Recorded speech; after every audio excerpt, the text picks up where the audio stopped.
አሁን የምነግራችሁ ቢዝነስ ሞዴል ብዙ ሰዎችን ሚሊዮነር ያደረገ ቢዝነስ ሞዴል ነው። እኔ በቅርብ ጊዜ ነው የተረዳሁት። ከተረዳሁት ጊዜ ጀምሮ ግን በደንብ እየተጠቀምኩበት ያለ ቢዝነስ ሞዴል ነው። ለእኔ ከሰራ ለእናንተ የማይሰራበት ምንም ምክንያት የለም። በቅድሚያ ግን ስለ ራሴ የተወሰነ ነገር ልበላችሁ። ልዑል እባላለሁ። አሁን ላይ የምሰራው ሶሻል ሚዲያ ማርኬቲንግ ነው። በፊት ሶሻል ሚዲያ ማርኬቲንግ ከመስራቴ በፊት ያለኝን ህይወት በትንሹ ልንገራችሁ። ከቤተሰብ ተለይቼ ብቻዬን ለመኖር ወስኜ ተከራይቼ ስወጣ እጄ ላይ ምንም አይነት ብር አልነበረም። ምንድን ያደረግኩት ያለችኝን ብር የ2 ወር ቤት ኪራይ ከፈልኩበት፣ በቀሪዋ 2000 ብር ደግሞ ፍራሽና ሌሎች የሚያስፈልጉኝ ነገሮች ነበር የገዛሁት። ከዛ በኋላ ከጓደኞቼ ከአንዱ 3000 ከአንዱ 4000 ተበድሬ ሶሻል ሚዲያ ማርኬቲንግ ነበር የተማርኩት። ዮናስ ሞጋ ታውቁታላችሁ ብዬ አስባለሁ። ዮናስ መሆን እሱ ጋር ነበር ሶሻል ሚዲያ ማርኬቲንግ የተማርኩት። ከዛ በኋላ ግን በቀጥታ ራሴን ችዬ እኖራለሁ ብዬ ስለወሰንኩኝ ስራ ፍለጋ በሶሻል ሚዲያ ማርኬቲንግ ክላይንት ፍለጋ ነበር የጀመርኩት። ከቤተሰብ ተለይቼ ስወጣ ነገሮች ይስተካከላሉ፣ ስራ ጀምራለሁ፣ ቤት ኪራይንም ከፍላለሁ፣ ራሴን እችላለሁ ብዬ ነበር ያሰብኩት። ነገር ግን ሁሉም ነገር እንዳሰብኩት አልነበረም። ምንድነው የሆነው? ክላይንት ማግኘት ለእኔ በጣም ቀላል አልነበረም። ለስራው አዲስ ነኝ፣ ምንም ነገር አላቅም ነበረ፣ እስኪሉም የለኝም። በደፈናው ነበረ ተነስቼ ስራውን ለመስራት የወሰንኩት። ነገር ግን ሁሉም ነገር ከባድ ነበረ። እዛ ነገር ላይ ግን የቆመ ምንም ነገር የለም። ምክንያቱም ውስጤ በጣም ትልቅ እሳት ስላለ፣ የመስራት የመለወጥ የማደግ ፍላጎት ስላለ፣ በዛ ላይ ደግሞ ኋላ ላይ ጥዬ የመጣሁት ነገር ስላለ አንድ የሚባል አባባል አለ። ያንን ስትራቴጂ ነው የተጠቀምኩት። ምንድነው? አንድ ወታደር ከኋላው ድልድዩን ከሰበረ ወደኋላ ተመልሶ ማምለጥ አይችልም። ስለዚህ ያለው አማራጭ ምንድነው? ከፊት ከሚመጣው ጦር ጋር ተጋፍጦ ማሸነፍ ነው ማለት ነው።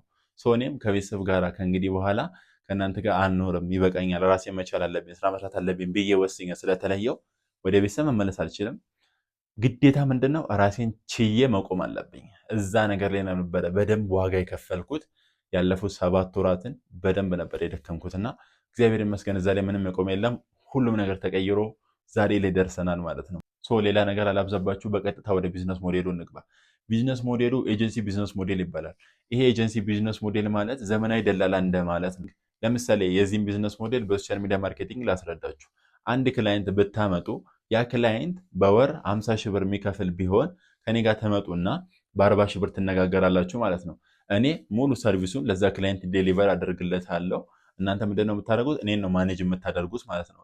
ለምሳሌ በሳምንት 3 ቪዲዮ 4 ቪዲዮ የሚሰራ ከሆነ ስትራቴጂ የሚወጣ ከሆነ ኤቭሪቲንግ ምን ያክል ተሰራ፣ ምን ያክል እንደዚህ ሆነ፣ ከክላይንቱ ጋር በተነጋገራችሁበት መሰረት እኔን ማኔጅ ታደርጉኛላችሁ ማለት ነው። በዚህ መልኩ ለምሳሌ 3-4 ክላይንት ቢኖራችሁ ኢማጂን ልክ እንደ ኤጀንሲው እናንተም በቋሚነት ብዙ ገንዘቦችን ሜክ ማድረግ ትችላላችሁ ማለት ነው። ይህ ቢዝነስ ሞዴል የሚሰራው በሶሻል ሚዲያ ማርኬቲንግ ብቻ አይደለም፣ በሌሎች በጣም በብዙ ዘርፎች መስራት ይችላል። ትናንትና አንድ ጓደኛዬ ደውሎልኝ ነበርና የሚሰራው ስራ በጣም ትልቅ የጽዳት አገልግሎት የሚሰጥ ድርጅት አለውና ባለፈው በዓል ጋር ተያይዞ በጣም ብዙ ስራዎች መተውለት ነበረና ስራ እንዴት ነው እንዴት እየደለ ነው ስለው በጣም ብዙ ስራዎች መተው ነበረና ከ20 ከ30 በላይ ስልክ መለስኩኝ አልችልም ብዬ። ከ15 ቀን በፊት ነበረ ስራዎችን ቀድመው ኦርደር ተደርገው ስለነበረ እነሱ ማውጣት ስላለብን አቅማችን ስለማይችል 20-30 የሚሆኑ ስልኮችን መለስን ብሎ አለኝና ይሄንን ነገር ስሰማ ቀጥታ የመጣልኝ ቢዝነስ ሞዴል ይሄኛው ነበረ። ምንድን ያልኩት? እሱንም ከእንግዲህ በኋላ እንደዚህ አይነት ነገር ሲመጣብህ ቀድመህ አታሽሽ። ምንድነው የምታደርገው? በጣም ጥሩ ኳሊቲ ያለው ሰርቪስ የሚሰጡ ኤጀንሲዎችን ወይ ደግሞ ልክ እንደኛ ሶሻል ሚዲያ ማርኬቲንግ ሊሆን ይችላል ወይ ደግሞ በሱ ቢዝነስ ብንወስደው የጽዳት አገልግሎት የሚሰጡ ድርጅቶች ካሉ እነሱን ቀድሞ ጥራት ያላቸው ሰርቪስ የሚሰጡ ካምፓኒዎችን ሂዶ ያነጋግርና የእነሱን ፕራይስ ያውቃል። ፕራይሳቸውን ካወቀ ጥራታቸው በጣም አሪፍ ከሆነ ጥሩ ነገር የሚሰሩ ከሆነ ስልካቸውን መዝግቦ ቁጭ ያደርግና ልክ ስራ ሲመጣ ከሱ በላይ ሲሆን ኖ ብሎ መመለስ ሲኖርበት ያንን ስልክ ከመመለስ ይልቅ በቀጥታ ለምሳሌ ከከስተመሩ የሱ ስራ የሚሰራው 10 ሺህ ብር ቢሆን ለጽዳት የሚሰሩት ደግሞ ወይ ደግሞ እዛ ጋር ላዘጋጃቸው ሰዎች በ7 ሺህ ብር በ8 ሺህ ብር መስጠት ይችላል ማለት ነው። ገብቷችኋል? ስለዚህ በቀጥታ ይሄ ሰው ስላገናኘ ብቻ የ3 ሺህ ብር የ4 ሺህ ብር ተጠቃሚ ይሆናል ማለት ነው። እዚህ ጋር የራሱ ስራ ምንም ሳይጎልበት ማለት ነው። ይሄ ነገር ለምን ይጠቅማችኋል? ሁለት ነገር አለ። የመጀመሪያው የሚመጣው ስራ በእናንተ ስም እንዲሆን ያደርግላችኋል። ሁለተኛው ደግሞ በመሃል የምታገኙት ገንዘብ ይኖራል ማለት ነው። ይሄ ነገር ያን ያክል የምትደክሙበት ያን ያክል ስኪል የሚፈልግ ነገር አይደለም። ከእናንተ የሚጠበቀው ምንድነው? ከስተመሩን ማምጣት ወይ ደግሞ ያንን ክላይንት ማምጣት ብቻ ነው የሚጠበቅባችሁ ማለት ነው። ያመጣችሁትን ከስተመር ደግሞ ያመጣችሁትን ክላይንት ጥሩ ሰርቪስ እንዲያገኝ ጥሩ ሰርቪስ የሚሰጡ ካምፓኒዎች ጋር ሄዳችሁ ቀድማችሁ መነጋገር ነው ማለት ነው። ይሄን ቢዝነስ ሞዴል ከተለያዩ ቢዝነሶች ጋር ወስዳችሁ መስራት ትችላላችሁ። በሶሻል ሚዲያ ማርኬቲንግ በሉት፣ በሌሎችም ኢንዱስትሪዎች፣ ብቻ በተለያዩ ሰርቪስ የሚሆን ፕሮዳክት ካላቸው ካምፓኒዎች ጋር አብራችሁ መስራት ትችላላችሁ። በጣም አዋጭ የሆነ ስራ ነው። ስቲል እኔ ራሱ በሌላ ቢዝነሶች የምሰራው ስራ ነው። ከኔ ጋርም በሶሻል ሚዲያ ማርኬቲንግ ደግሞ እንዲሁ ከስተመር እያመጡልኝ አብረን የምንሰራቸው ብዙ ሰዎች አሉ። ይህን ነገር በደንብ እንድታስቡበት ፈልጋለሁ ማለት ነው።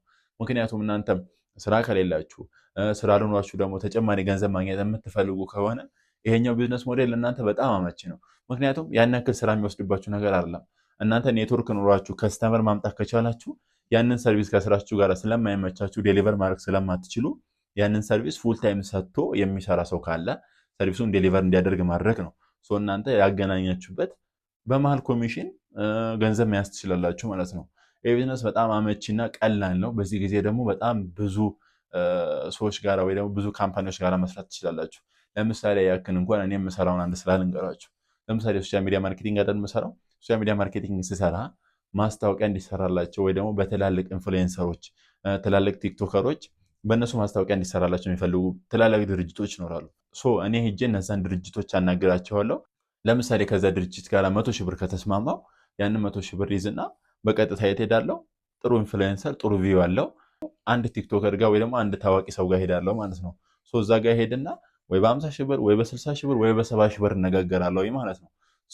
ስራው በስትክክል ዴሊቨር እንዲደረግ መሀል ላይ ቁጭ ብዬ ማኔጅ አደርጋለሁ። ስራው ዴሊቨር ከተደረገ በኋላ 30 እና 40 ሺህ ብር ይዤ እወጣለሁ ማለት ነው። አሁን ላይ አብዛኛዎቹ ሰዎች እየተጠቀሙበት ሚሊዮነር እየሆኑበት ያለው ቢዝነስ ሞዴል ይሄ ነው። እናንተም ከጠቀማችሁ ምናልባት አላቅም፣ እኔ እንደተረዳሁት አስባችሁ ተረድታችሁ የሚጠቅማችሁ ከሆነ ተጠቀሙበት። ምክንያቱም ግዴታ ኢንፍሉዌንሰር መሆን አይጠበቅባችሁም፣ ታዋቂ መሆን አይጠበቅባችሁም። ይህን ስል ታዋቂ አትሆኑ ኢንፍሉዌንሰር አትሆኑ እያልኩ አይደለም። በጣም ሁኑ፣ በደንብ ስሩበት፣ ኮንተንቶች ክሬት አድርጉ። ግን አሁን ላይ ገንዘብ ማግኘት የምትፈልጉ ከሆነ ስራ መስራት የምትፈልጉ ከሆነ የሆነ ካምፓኒ ጋር ሂዱ፣ አነጋግሩ። ያ ካምፓኒ ሰርቪስ የሚፈልግ ከሆነ ሰርቪስን የሚሰጥ ሰው ካለ ደግሞ ቀድማችሁ ተነጋገሩ። እነዚህ ሁለት ሰዎች አገናኟቸው። የዛኔ በደንብ ተጠቃሚ መሆን ይችላላችሁ። በዚሁ አጋጣሚ ከኔ ጋር መስራት የምትፈልጉ ካላችሁ እኔ የራሴ የማስታወቂያ ካምፓኒ ስላለኝ ፕሮዳክሽን ማቴሪያል፣ ኮንተንት ክሪኤተር፣ ቪዲዮ ኤዲተር፣ ካሜራማን ኤቭሪቲንግ ሁሉም ስላለ እናንተ የሚጠበቀው ምንድን ነው? ልክ አሁን እንደነገርኳችሁ ክላይንት ማምጣት ነው። ያንን ክላይንት ኔትወርክ ኑሯችሁ ካመጣችሁ መሀል ላይ መያዝ ያለባችሁን ብር ያዙ። እኔ የሚያዋጣኝን እነግራችኋለሁ። ከዛ በኋላ ልክ እንደነገርኳችሁ እኔም ማኔጅ ማድረግ ነው የሚጠበቅባችሁ ማለት ነው። በዚህ መልኩ በጣም ብዙ ሚሊዮኖች ሜክ ማድረግ ትችላላችሁ። አሁንም በራችን ክፍት ነው። አብራችሁ መስራት የምትፈልጉ ካላችሁ ኮንታክት አድርጉን። እች ቪዲዮ በጣም አጭር ናት፣ ነገር ግን ጠቃሚ እንደሆነች ትልቅ ተስፋ አደርጋለሁኝ። ከጠቀማችሁ ሀሳብ አስተያየታችሁን ኮሜንት ላይ አስቀምጡልኝ። ቻናሏን ደግሞ ሰብስክራይብ በማድረግ ፋሚሊ ሆኑኝ። በጣም አመሰግናለሁ። መልካም ጊዜ